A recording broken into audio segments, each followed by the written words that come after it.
Hello everybody, welcome back to another 3 Minutes at 3.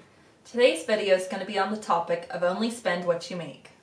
So we have a Bible verse that takes and goes along with this. If you haven't figured it out by the name of the channel, it's Christ-Centered Ironworks. So we do this from occasionally time to time and share some wisdom that we can pull from Scripture and something that we personally run our own lives by. Yes. This particular scripture is Proverbs 22:7, and it says, "The rich rule over the poor, and the borrower is slave to the lender."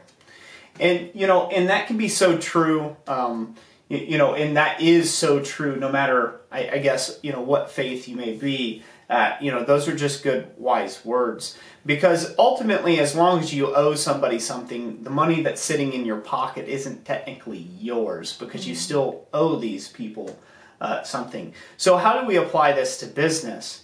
A lot of people don't know, in my shop, there's not one tool in my shop that wasn't saved for and bought via savings. Not one tool in there was by mistake or accident or by credit card or by small business loan. I have worked my tail off to get to where I'm at today. Now, credit cards can help you shorten that process of getting all that tooling, but they come at a high cost. They come at a high cost is because in the first year of your business, you're really not making any money profit-wise. You're just dumping it all back into the business. And so therefore, you still have to pay the credit cards off during that period of time. Mm-hmm.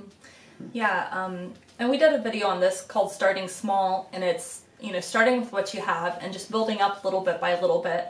And that's what we did.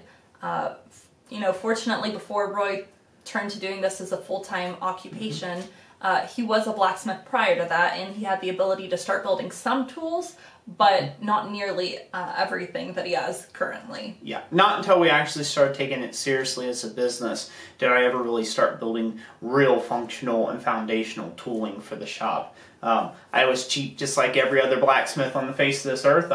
I thought everything was too high and out of my budget range. Yeah, so that's another good point there.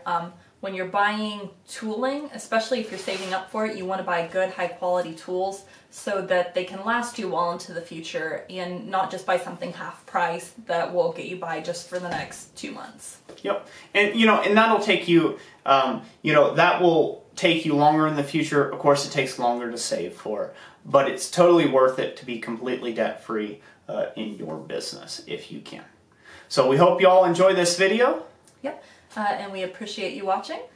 And like we always say, God bless you. And we'll catch you on the next one. Thanks for watching.